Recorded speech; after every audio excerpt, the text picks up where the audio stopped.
Bonjour à tous. Bonjour à tous et bienvenue à ce webinaire sur l'utilisation des données de production pour améliorer le rendement.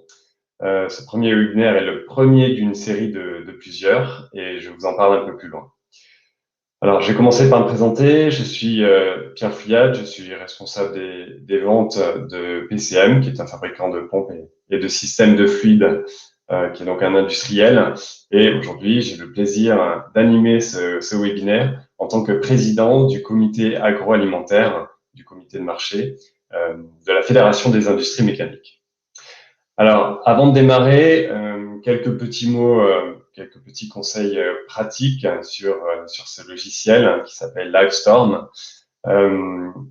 Donc, vous pouvez et vous êtes même incité à poser des questions dans la section questions que vous voyez certainement apparaître sur la droite de votre écran. Lorsque vous posez une question, les autres participants peuvent voter. Donc, si vous avez en tête une question qui a déjà été posée, je vous invite à voter pour cette question et nous les traiterons toutes à la fin du webinaire en essayant de découvrir le plus largement possible. Et évidemment, nous commencerons par les questions les plus populaires. Donc voilà, n'hésitez pas à voter pour les questions qui vous paraissent pertinentes. Sinon, comme pour toutes les visioconférences, je vous remercie de ne pas utiliser vos micros, au moins pendant la première partie du webinaire. Après, on n'exclut pas une éventuelle interaction sur la partie questions-réponses. Donc, le format prévu est d'environ 45 minutes pour ce webinaire.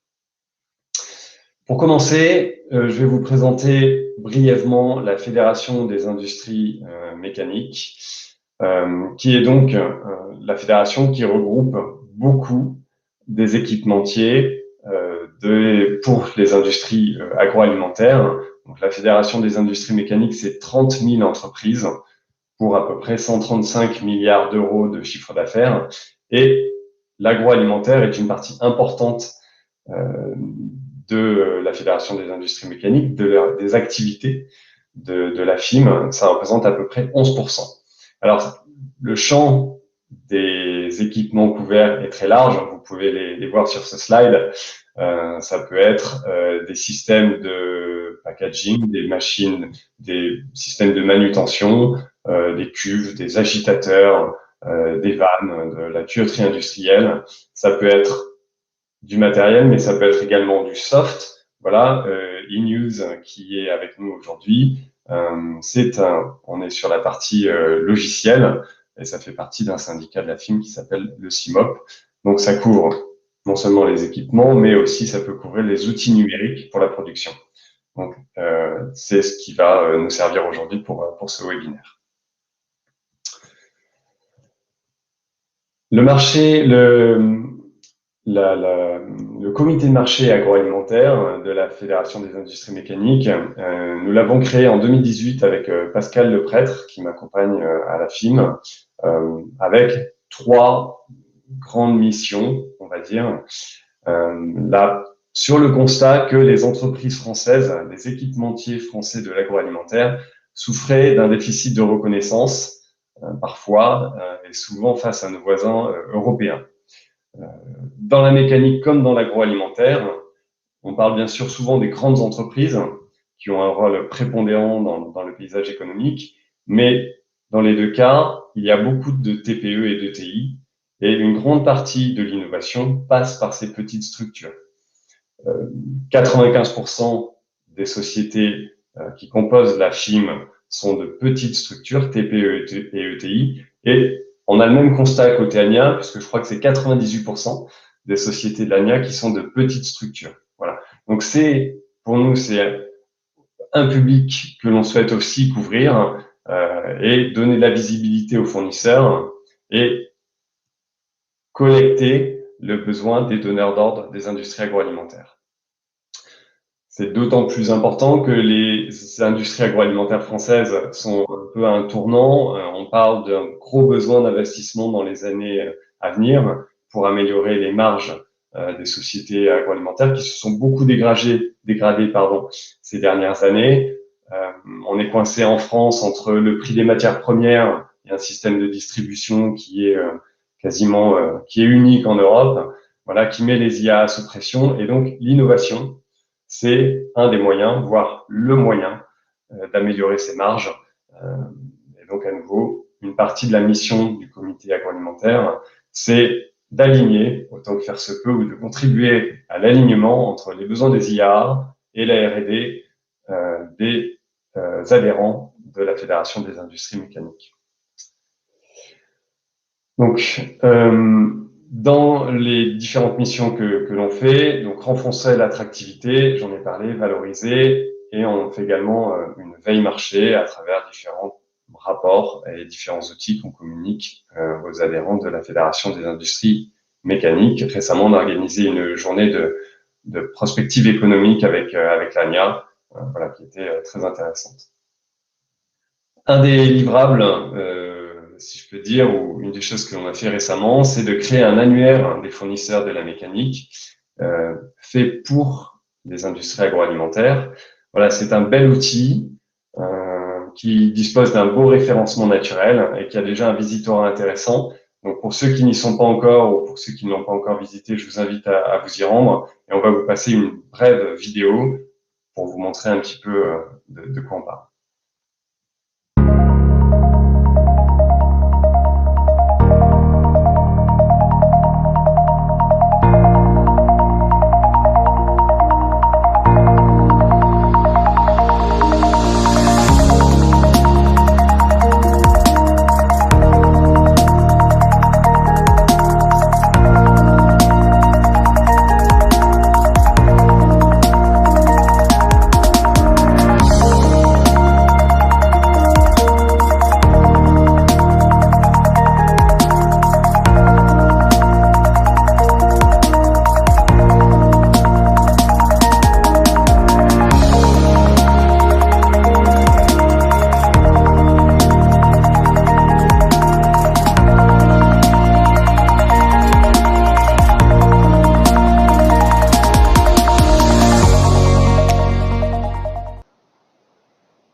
Donc, voilà pour la partie présentation de l'annuaire.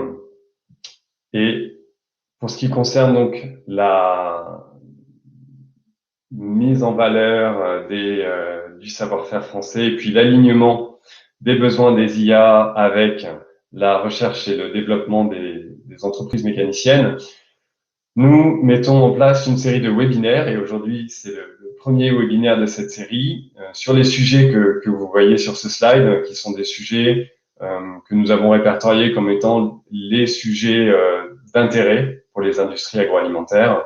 Alors, je vais pas tous les nommer, mais aujourd'hui, on va couvrir notamment les sujets de sécurité alimentaire, de traçabilité, d'interopérabilité des équipements. On peut parler aussi de IIoT pour les objets connectés industriels.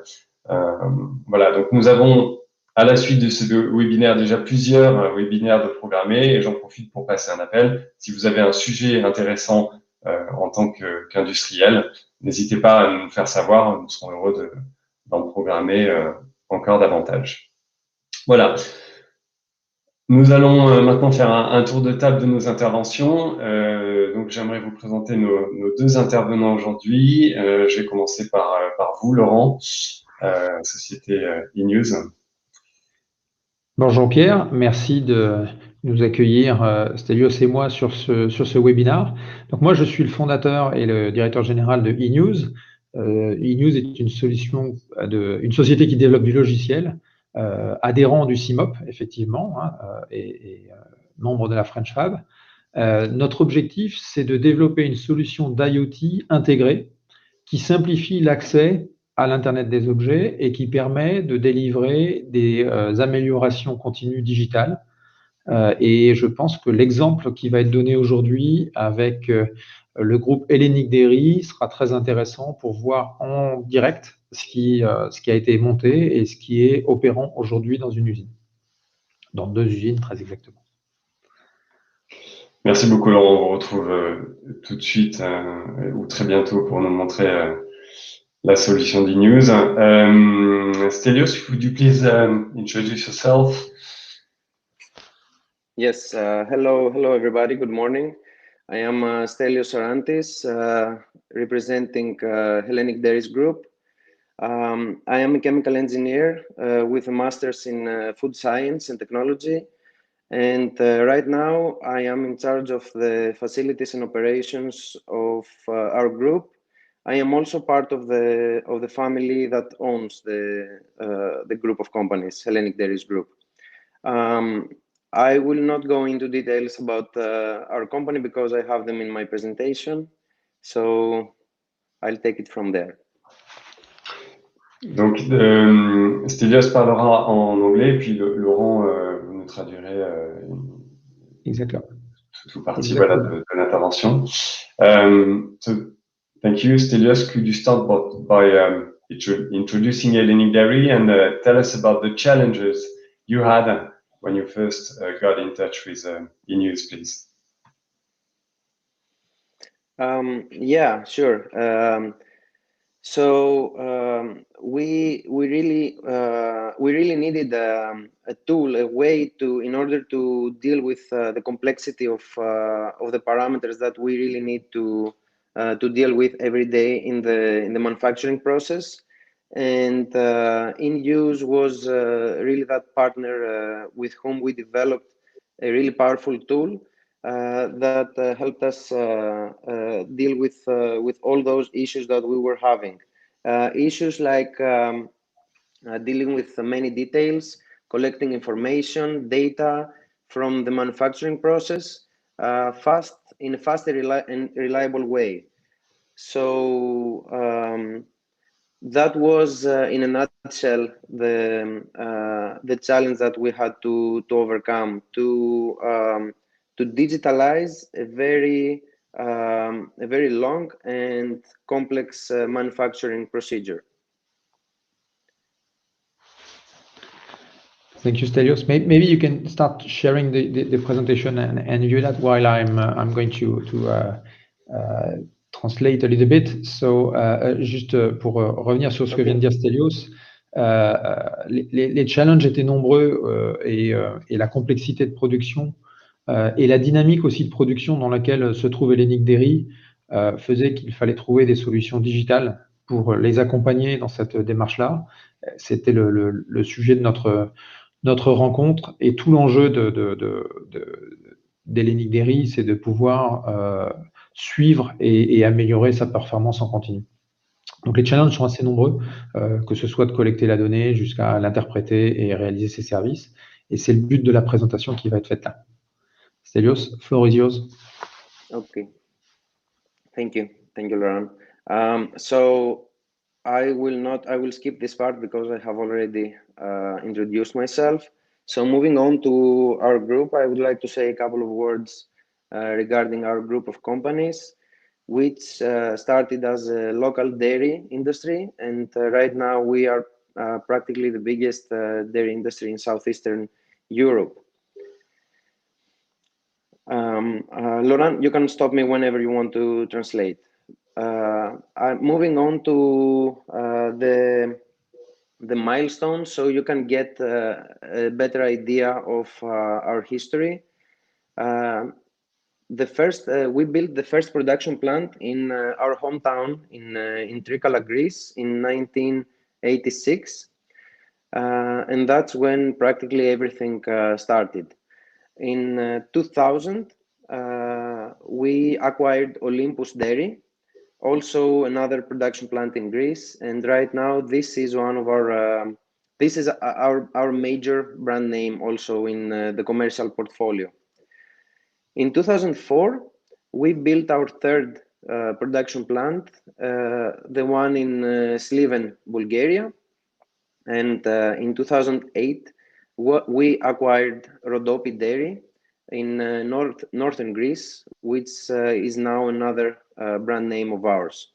So that was the fourth production plant. In 2011, we completed the brand new production site in Brașov, Romania, and that was the fifth production facility. From 2013 and until today, we have been really focusing on our commercial activities with creating our own subsidiaries in the whole Europe in order to serve those markets in a better way. And this journey continues until today. Juste pour reprendre, donc une acquisition, enfin un développement autour de 5 usines depuis 1999, 5 usines développées en Grèce, en Roumanie et en Bulgarie, et puis une concentration, un focus sur la partie commerciale depuis 2011, avec un développement commercial, et puis récemment 2 acquisitions sur 2020. Donc une vraie dynamique de l'entreprise. Yep. Okay, moving on to the next slide.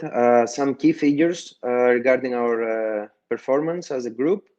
We collect annually practically more than 350 million kilograms of milk. We occupy more than 1,500 employees, and last year's turnover exceeded 400 million euros. We also have 7 production facilities, and we have commercial presence in 47 countries. Should I move on? Okay. Yeah, please. Yeah, please. I think it's. I think the audience can follow you there. Sure. So here, from now on, I will be focusing more on the production facilities. As I said, we have 7 of them in the group. On the top of the slide, you can see that we have 3 production facilities in Greece, which mostly produce dairy products, but not only dairy, but also juices, plant-based drinks and desserts. On the left side, you can see that we have 1 production facility in Romania.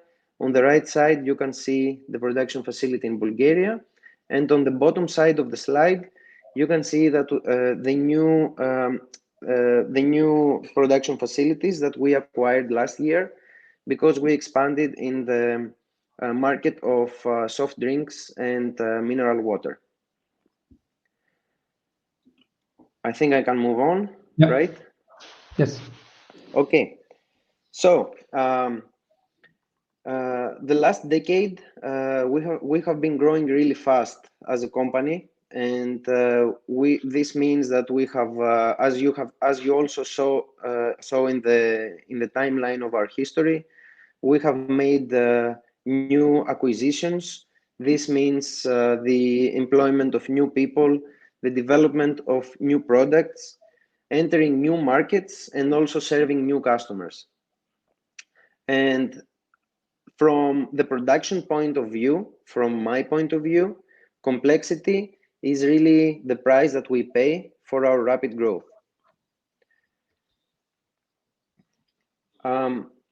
This means in numbers, practically, today our production is carried through in, as I said, in 7 manufacturing sites. It occupies more than 1,200 people in the production. It covers more than 10 production categories, which fall under multiple different brands. And as a result, for the everyday manufacturing process, this means that we produce more than 2,000 finished good SKUs, and we manage more than 4,000 packaging material SKUs. So, yeah, I think I can make a pause here before I move on to the next one. D'accord.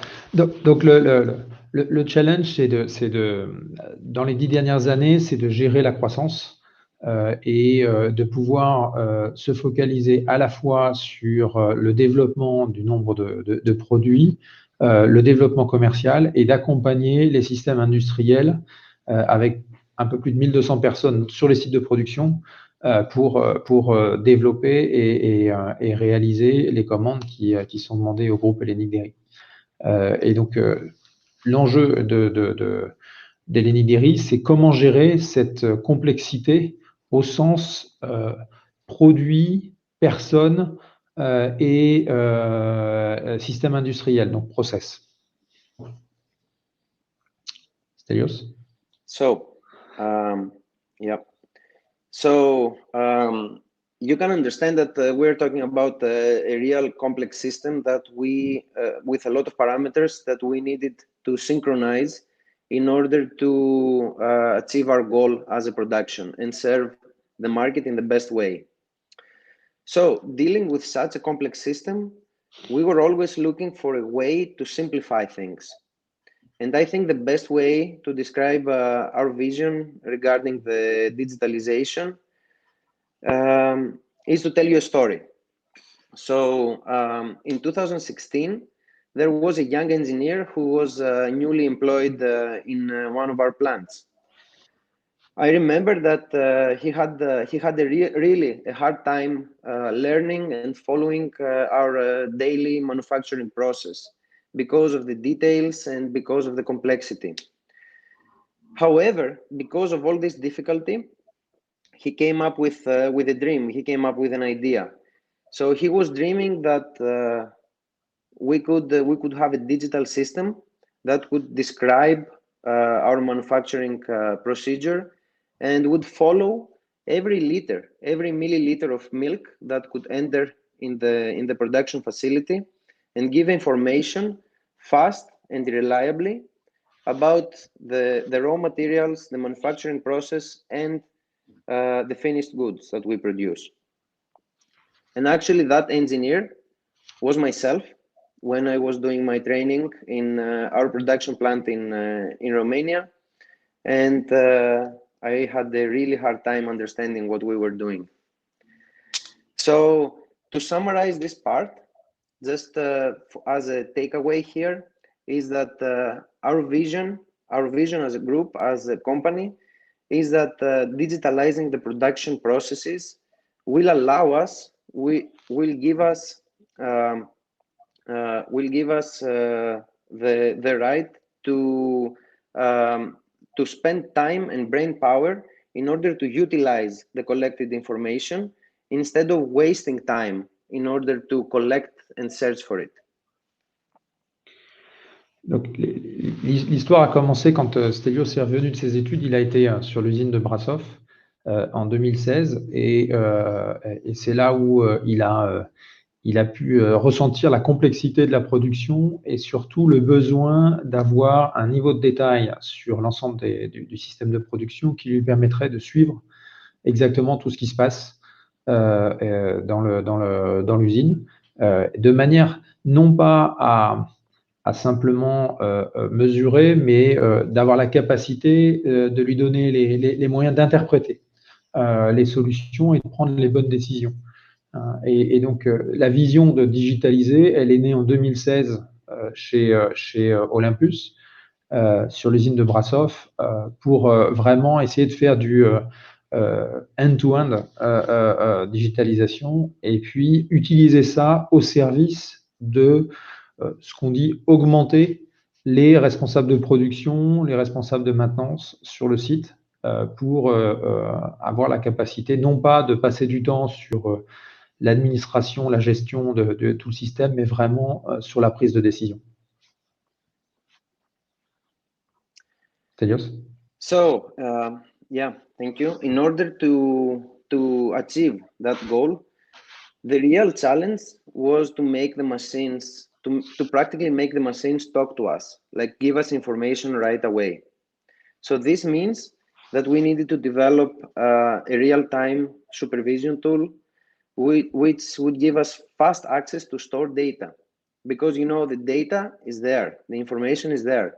We just could not access them in a fast and reliable way. And also this tool would actually provide us with processed information instead of raw data. So we could have, we didn't have to do that work ourselves. So in this way, we could start also another benefit would be to start acting preventively, because we could get information fast, and when we would have a problem, we could actually prevent it instead of running behind the problems and trying to solve them.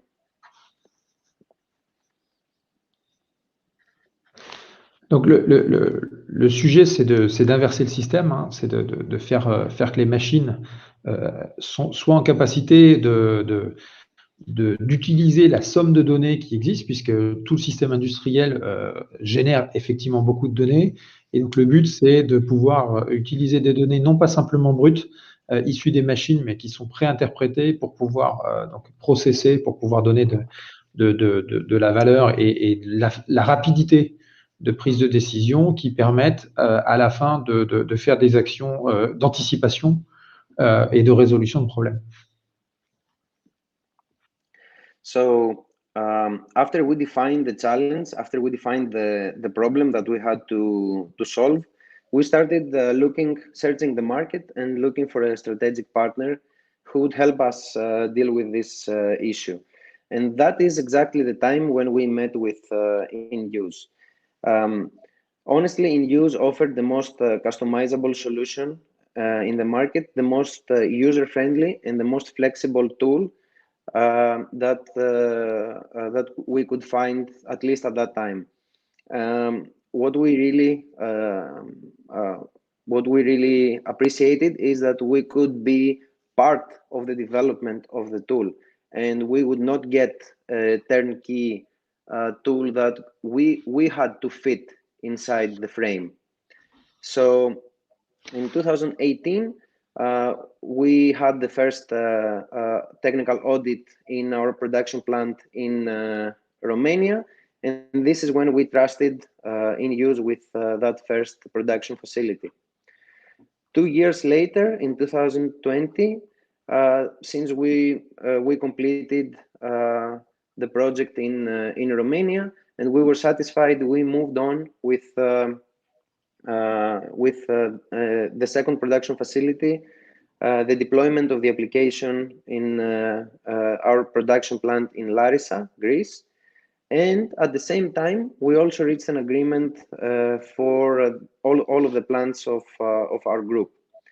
And from now on, we are doing exactly this. We are going over the production facilities, the production procedure in all of our facilities in order to reach the deployment of InUse application in all of the other plants. Donc l'histoire a commencé en 2018 quand ils ont recherché des solutions technologiques et on est intervenu à ce moment-là sur le site de Brasov où Stelios était. Donc dans leur recherche, ils cherchaient quelque chose qui était flexible et agile et qui pouvait s'adapter à leurs problèmes, à leur environnement de production, suffisamment personnalisable. Et InUse a répondu à ces critères-là, à la fois en étant suffisamment simple d'utilisation pour les gens de terrain, mais aussi pas trop turnkey, c'est-à-dire qu'ils ont pu interagir et faire évoluer la solution pour pouvoir la personnaliser et faire en sorte que ça représente ce qu'ils font comme terme de production. En 2018, on a donc commencé l'usine de Brasov, ce qu'on a fait pendant les 2 premières années, ce qui nous a permis de faire le socle pour après déployer sur Larissa et avec un accord qui maintenant couvre l'intégralité du groupe.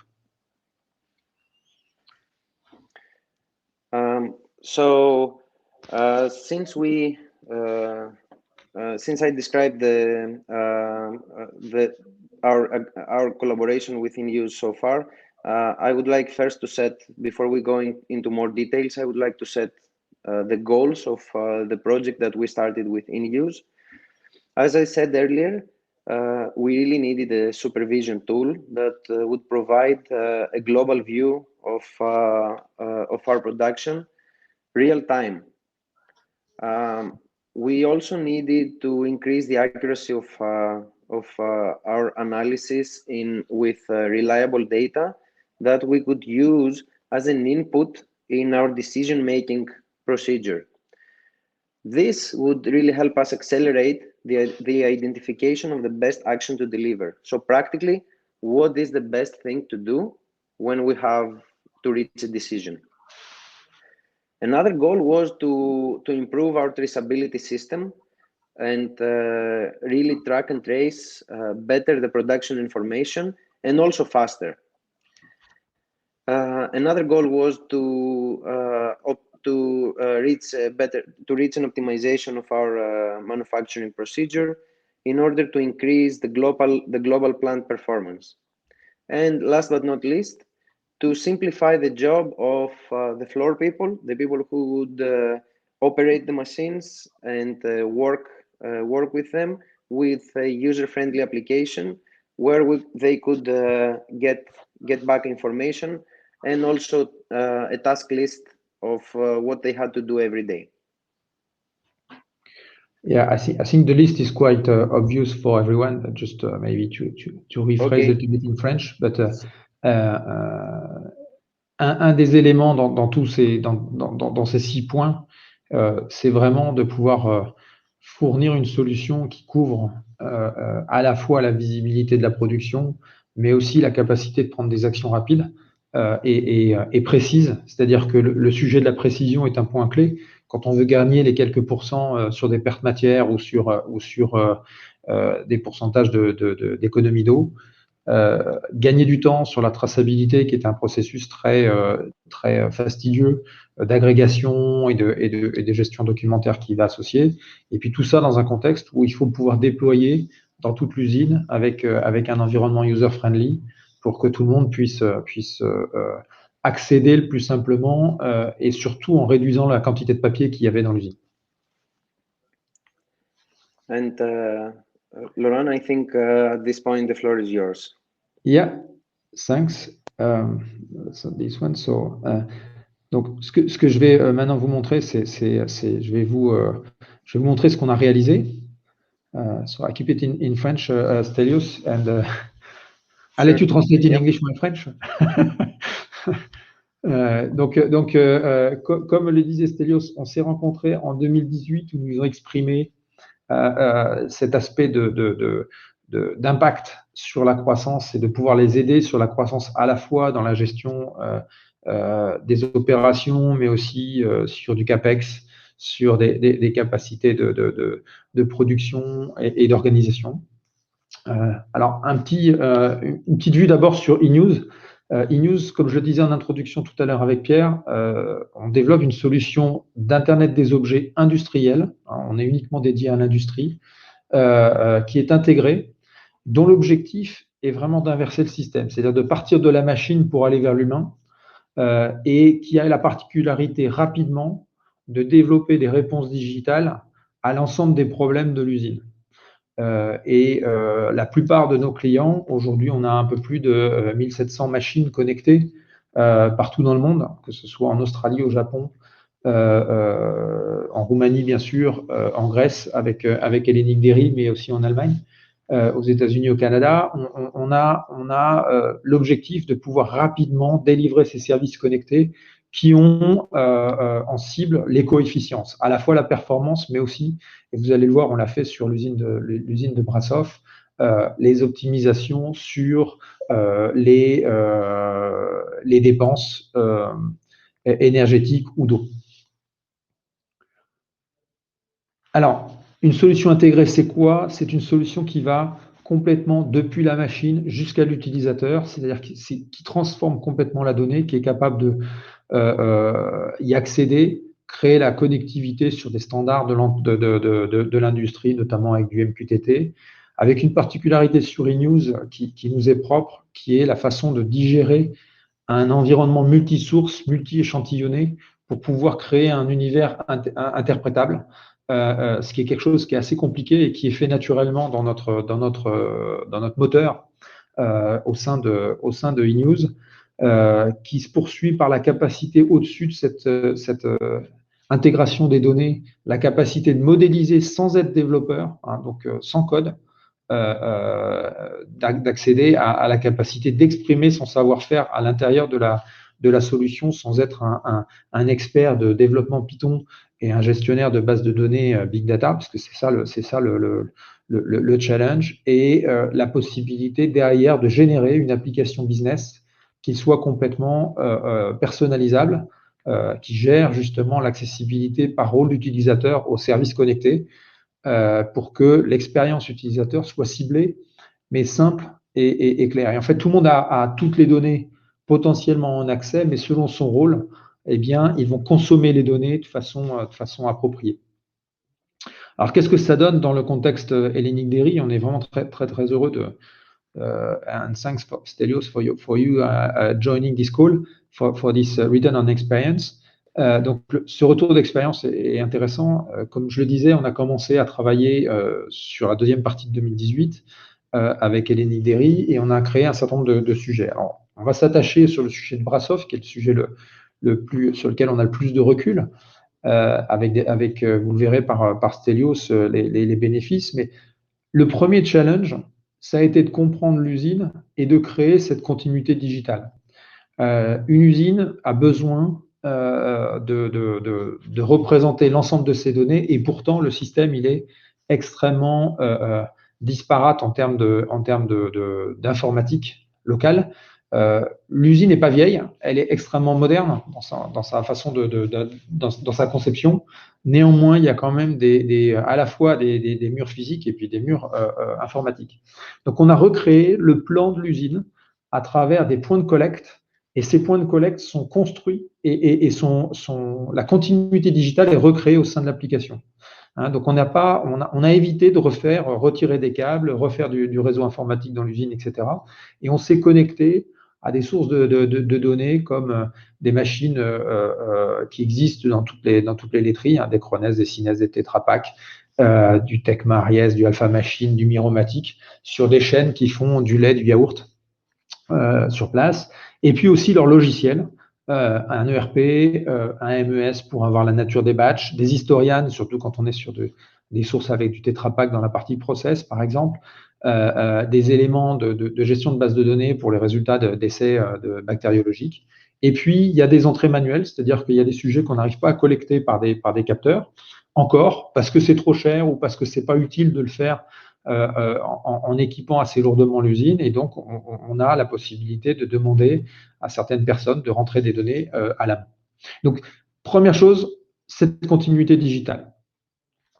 Et ensuite, on a défini avec Hellenic Dairy et avec en particulier Stelios la suite des services qu'il fallait réaliser pour optimiser et améliorer l'usine, sachant qu'on on a ordonnancé, c'est-à-dire qu'on a défini, ils ont défini l'ordre dans lequel ils voyaient les choses à déployer et on les a accompagnés là-dedans. Donc, analyse de la performance avancée avec détection des facteurs d'influence, c'est-à-dire qu'on ne fait pas que du TRS, on va aller chercher quels sont les paramètres qui influent sur cette performance, l'optimisation des changements de format, et puis de côté optimisation aussi des nettoyages en place, hein, avec des gains de temps et des gains d'eau assez significatifs, la traçabilité, on va revenir dessus, et puis un sujet intéressant sur le prix du lait étant assez cher, la gestion des pertes matières premières.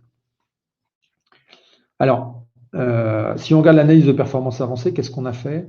On s'est attaché à réaliser une analyse à la fois court terme et long terme sur la performance des systèmes de production et en particulier sur la partie packaging, hein, sur l'usine de Brasov, il y a on est sur 7 lignes. Et donc, on a regardé les performances et donc on crée des scores par batch et on fait l'analyse de performance de ces scores et on arrive à voir quelle est la distribution de ces scores en fonction d'un certain nombre de critères et donc de trouver les leviers d'amélioration, ce qu'on appelle l'amélioration continue digitale, pour aider Stelios et Adrian, qui est le directeur de production local à Brasov, pour les aider dans les choix qu'ils ont à faire pour améliorer et l'impact que ça peut avoir. C'est-à-dire qu'on a de temps en temps des idées sur ce qui pourrait améliorer, mais on a peu la capacité d'avoir quantifié la valeur de l'impact de la modification et de la résolution. Là, ça les a aidés à construire complètement cette approche et cette dynamique d'amélioration continue digitale. Un sujet qui est ressorti assez vite, c'est les changements de format.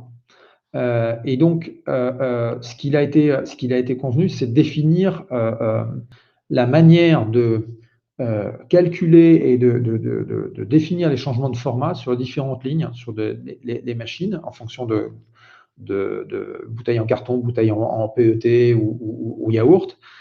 Mais on a une signature de données qui nous permet de représenter ce qu'est un changement de format. Donc, ce n'est pas un changement de format qui est déclaratif par les personnes, c'est un changement de format qui est contextualisé et interprété à partir des données. Donc, c'est fin d'un batch avec la dernière unité produite, le plateau de production, ce qui se passe entre les deux, s'il y a un nettoyage en place, on enlève tous ces temps-là. Donc, on apprend de toutes les configurations qui peuvent se faire, de manière à donner, ce que vous voyez sur la droite, une heatmap, et qui donne les consignes de quels sont les changements de format les plus longs, à la fois ceux qui sont les plus fréquents et puis ceux qui coûtent le plus cher. Et de ça nous a permis d'identifier quels étaient les leviers, encore une fois, à actionner pour pouvoir réduire les changements de format. Et je ne veux pas spoiler la fin de la présentation de Stelios, mais je pense qu'il nous parlera des gains sur ces changements de format qui sont assez significatifs. Donc, autre point qui est important, c'est que dans l'usine, le besoin était de construire une traçabilité. Alors, il y a beaucoup d'usines qui ont déjà des outils plus ou moins évolués. On a fait une démarche de traçabilité sans construire le process de l'usine. C'est-à-dire qu'on est parti de la lecture des données et pas de l'écriture du processus industriel, sachant qu'il est assez différent d'ailleurs quand c'est du yaourt ou quand c'est du lait ou du fromage. Et donc, on a besoin on a fait de la lecture du process plutôt que l'écriture du process. Et ça nous a permis d'agréger depuis les bouteilles de lait qui sortent. Donc, quand vous avez, pour prendre le lait, des unités de production qui sortent en batch, on est capable, à la fin du batch, de caractériser, depuis le batch qui a été créé, l'ensemble des informations nécessaires qui justifient la traçabilité de ce lot-là, à la fois en reprenant depuis la production, depuis la palette, jusqu'au camion qui ont livré le lait, en y intégrant les résultats de tests bactériologiques et puis les résultats de tests de nettoyage en place, de CIP, qui permettent de valider que les CIP précédant le batch ont tous été conformes. Dans le cas où il y a des écarts de conformité, donc des écarts d'analyse de qualité des CIP, par exemple, on peut revenir sur les graphes qui permettent de justifier des écarts et de prendre la décision, est-ce qu'il y a un risque ou pas de risque? Et l'intérêt, c'est que ça se fait à la fois a posteriori quand le batch est fait pour le rapport, et puis dans la vraie vie, Adrien le fait en live quand il a les alertes de situation sur le processus de production. Justement, les optimisations de nettoyage en place, c'était un sujet qui était intéressant. Donc, on a instrumenté les stations de nettoyage en place. C'est-à-dire qu'on est venu collecter les données de conductivité, de température, des états de recettes, des états de la machine, et puis des débits, je ne sais pas si je l'ai dit. Enfin, il y a plusieurs variables qui sont assez standards pour décrire un CIP, un nettoyage en place, et on a intégré l'ensemble des points de contrôle et des points d'analyse qui permettent d'optimiser le nettoyage en place. Donc, d'une part, on a réduit la divergence qu'il y avait sur le nettoyage d'un même objet dans le temps, c'est-à-dire qu'on est venu réduire tout ça, et puis on est en capacité d'optimiser la recette elle-même de manière à faire des gains à la fois de temps, mais beaucoup d'eau. Et il y a des gains significatifs d'eau, et d'ailleurs, on a plusieurs sites maintenant industriels, notamment en France, qui sont équipés des solutions d'optimisation de nettoyage en place pour faire ces économies d'eau avec des gains assez significatifs. Voilà ce que je voulais échanger. Donc vraiment, partir de la continuité digitale. Une fois qu'on a fait cette continuité digitale, on réalise un par un l'ensemble des services, ce qu'on appelle un service connecté. Et puis, ces services connectés s'opèrent dans la même application web qui est accessible sur l'usine depuis un téléphone portable, sur le HMI de la machine, sur des PC qui sont sur le PC de ligne, assez facilement, et qui est systématiquement ciblé sur le rôle et la responsabilité de la personne, c'est-à-dire qu'on ne veut pas, on veut pas créer d'infobésité sur les utilisateurs. On veut être extrêmement précis et simple sur des données qui sont interprétables et qui les servent tous les jours dans leur business et dans leurs décisions et dans leur production. Voilà les premiers points qui ont été mis en œuvre. Stelios, I've made a summary. You know it by heart, so I'm not going to translate in English. But can you tell us about the benefits that those connected services made on your sites, please? Sure. Okay, I will go back to my presentation. So here I will skip over at the point I was. So the first area of the production facility that we saw benefits was the productivity. So we increased the productivity by, first of all, improving the production planning every week. And actually this action reduced the changeover of the format changeover time by 26%. We increased quantitatively, we increased the productivity on available time by at least 3%. And this preventive philosophy actually helped us act preventively in the maintenance of the production as well. The second area of benefits was the traceability. I think that Laurent gave a more detailed idea regarding the traceability system. I just want you to know that right now we have a fast collection of data from many different sources in order to provide an automatically extracted traceability report, which includes information related to the production in general, like timestamps and quantities, recipe details, the quality analysis of the finished product, and some critical data of the process and the packaging of each of the batches of the production. So the takeaway here is that we used to, in the past, we used to, the traceability report extraction was a procedure that used to take hours, like 2 or 3 hours and maybe more sometimes. And right now, practically in use, with the in-use application, we simplified and accelerated by at least 2 hours a procedure that was a real pain for everybody that was involved. Another area of benefits was the efficiency of the whole plant. So here, practically, we managed to reduce the water consumption of the clean-in-place procedure by by a percentage that falls between 10 to 20%. Right now, we have a calculated balance of the used materials during the production, and this actually enables further analysis of the root causes that cause these losses, so we can actually act preventively in order to eliminate those losses. We reduced by 1%, at least 1%, the losses of packaging materials in the production, and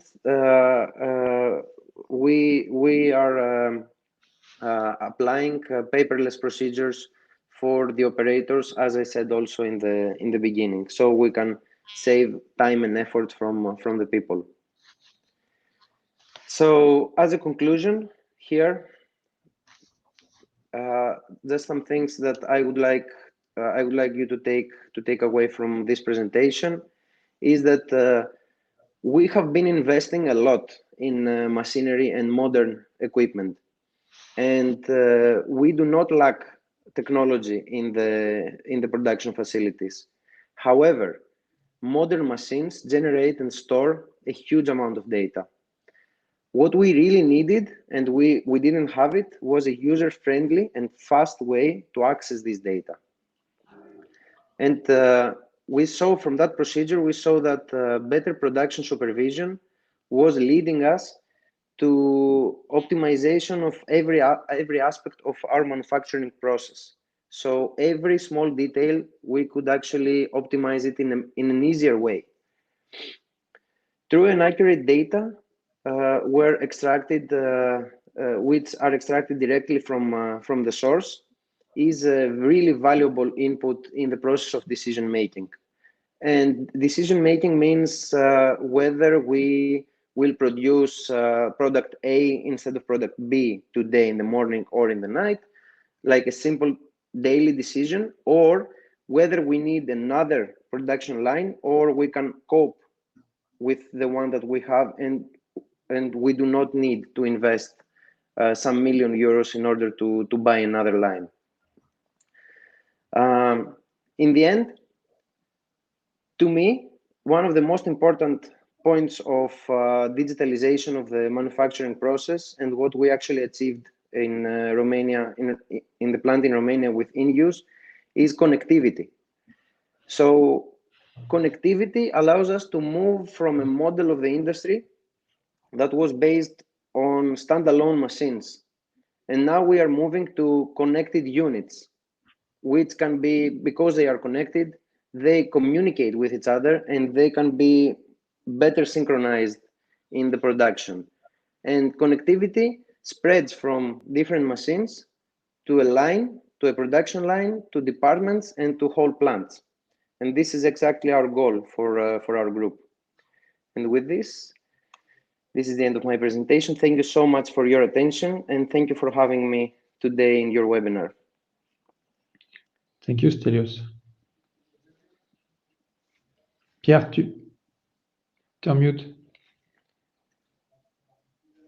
On ne peut pas t'entendre. Pierre, on ne t'entend pas. Je pense que Pierre voulait ouvrir les questions, donc n'hésitez pas. Yes. Parce que...